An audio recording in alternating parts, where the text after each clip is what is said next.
हम सब लोगों ने सुपर पावर्स के बारे में सुना है, लेकिन क्या आपने ये देखा है कि पूरी फैमिली के अंदर ही सुपर पावर्स हो? आज इस मूवी में हम उस फैमिली को देखेंगे जिनके सभी मेंबर्स के अंदर अलग अलग किस्म की सुपर पावर्स हैं। मूवी के स्टार्ट में हमें बताया जाता है कि 1950 में बहुत ज्यादा सुपर हीरोज हुआ करते थे जो सिटी में होने वाली रॉबरी या दूसरे बुरे कामों को रोका करते थे और लोगों को इन सब कामों से बचाया करते थे। और साथ ही साथ सारी पब्लिक को इन सुपर हीरोज के बारे में पता भी था। इन सुपर हीरोज में सबसे पहले हम देखते हैं बॉब को, जो काफी ज्यादा पावरफुल था। दूसरा था फिरोजन, जिसके अंदर आइस वाली पावर थी। और तीसरी थी इलास्टिकर। बॉब उस लोकेशन पर पहले ही पहुंच जाता था जहां पर पुलिस पहुंचने वाली होती थी और वहां पर पहुंचकर सभी की हेल्प करने लगता था। एक वक्त ऐसा आया कि एक छोटा सा बच्चा उसका एक बहुत बड़ा फैन बन गया और वो हर वक्त उसी के आसपास आया करता था। एक दिन सिटी में बहुत बड़ी रॉबरी हुई थी। अब वहाँ पर बॉब जोर से लड़ने के लिए पहुँच गया था, तो वहाँ पर वही छोटा बच्चा भी पहुँच गया था। बॉब के मना करने के बावजूद वो वहाँ से नहीं जा रहा था। उस बच्चे की वजह से रेलवे ट्रैक पे टूट चुका था, मगर बॉब ने उस ट्रेन को बचाने के लिए अपनी पूरी पावर लगा दी थी। उसी दिन बॉब की शादी इलास्टिक गर्ल से भी होने वाली थी।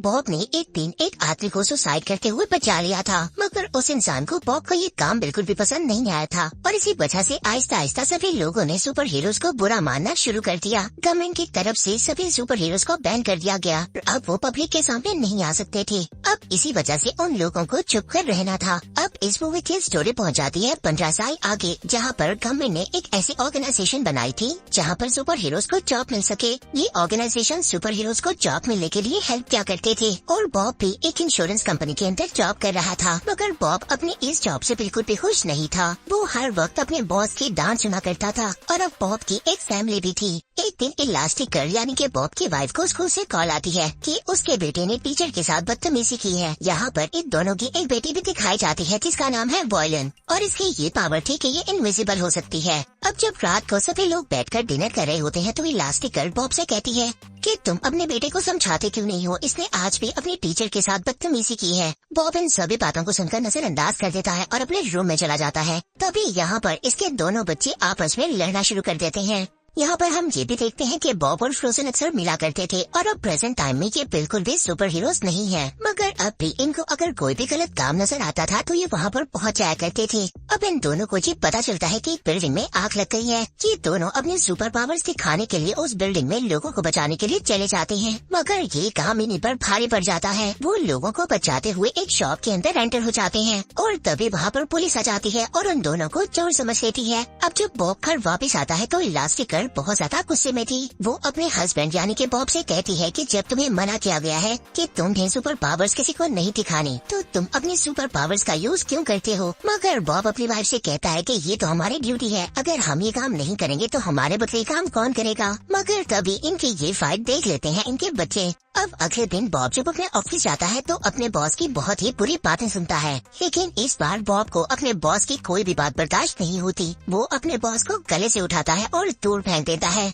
मगर वो इतना ज्यादा पावरफुल था, जब वो अपने बॉस को फेंकता है तो 7 दीवारें टूट जाती हैं और उसका बॉस दूर जाकर गिरता है। अब वहाँ पर एक गवर्नमेंट ऑफिसर आता है। वो बॉब से कहता है कि अब तो तुम्हारी जॉब चली गई है, इसी तरह तुम्हारी कब तक हेल्प करते रहेंगे और अब तुम्हें अपनी मदद खुद करनी होगी। बॉब इन सब चीजों से बहुत ज्यादा परेशान हो गया था क्योंकि उसके पास कोई भी जॉब नहीं थी। अब जब वो घर आता है तो अपने सभी लेटर्स चेक करता है, तभी उसको एक मैसेज मिलता है एक लड़की का। वो इसको एक इन्फॉर्मेशन देती है। वो बताती है कि हम लोगों ने एक रोबोट बनाया था और उसकी पावर्स कुछ ज्यादा ही हो गई थी और अब हमें तुम्हारी हेल्प चाहिए। अगर तुम उस रोबोट को ऑफ कर पाओगे तो तुम्हें तुम्हारी एनुअल सैलरी से ज्यादा सैलरी दी जाएगी। अब बॉब उस लड़की की बात मान जाता है और उसको हाँ कर देता है, मगर ये बात वो अपने घर वालों को नहीं बताता और इस मिशन के लिए रेडी हो जाता है। वो लड़की इसको ये भी बताती है कि हमने इस रोबोट पर बहुत ज्यादा खर्चा किया है और ये रोबोट बहुत ज्यादा इंटेलिजेंट है और तुम इस बात का ख्याल रखना और तुम इस रोबोट से जितना लड़ोगे ये रोबोट तुम्हारी कॉपी करता जाएगा और जितना जल्दी हो सके बस इसको ऑफ कर दो और वहाँ से निकल जाओ। अब बॉब को उसी आइलैंड पर छोड़ दिया जाता है जहाँ पर वो रोबोट था।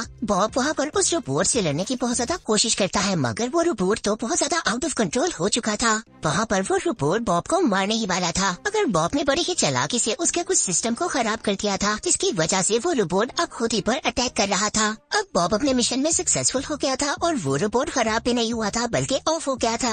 अब इसके बाद बॉब को एक डिनर पर बुलाया जाता है। वहाँ पर वो उसी लड़की से मिलता है जिसने उसको मैसेज दिया था। वो लड़की इसको कहती है कि तुम्हें इसी तरह आगे ही ऐसे ही मिशन मिलते रहेंगे। बॉब अपने इस काम से काफी ज्यादा खुश था क्योंकि एक तो वो अपनी सुपर पावर्स यूज कर रहा था और दूसरा उसके पास पैसे पैसे भी बहुत ज्यादा थे और अब इसी वजह से वो अपने आप को ग्रूम करना स्टार्ट कर देता है और बहुत ज्यादा एक्सरसाइज करता है। पर तभी बॉब देखता है कि उसका कॉस्ट्यूम फट चुका था। अब वो अपने पुराने डिजाइनर के पास जाता है अपना कॉस्ट्यूम ठीक करवाने के लिए। वो कहती है कि तुम इस बेकार से सूट को छोड़ दो, मैं तुम्हारे लिए एक नया ड्रेस बना दूंगी। अब बॉब के पास एक नया मिशन आया था और अपने इस मिशन की वजह से बॉब को कहीं दूर जाना था। बॉब अब उस आइलैंड पर पहुंच जाता है जहां पर उसका मिशन था। यहाँ पर घर में इलास्टिक गर्ल को पता चल गया था कि बॉब का सूट घर पर नहीं है और तभी ये मालूम करने के लिए वो उसी डिजाइनर पर कॉल कर देती है। आइलैंड पर जब बॉब पहुंच गया था तो वहाँ पर तो वो ये वेट कर रहा था कि शायद मेरी किसी के साथ मीटिंग होगी, मगर वहाँ पर तो एक बहुत बड़ा रोबोट आ गया था और वो आते ही सार बॉब पर अटैक कर रहा था।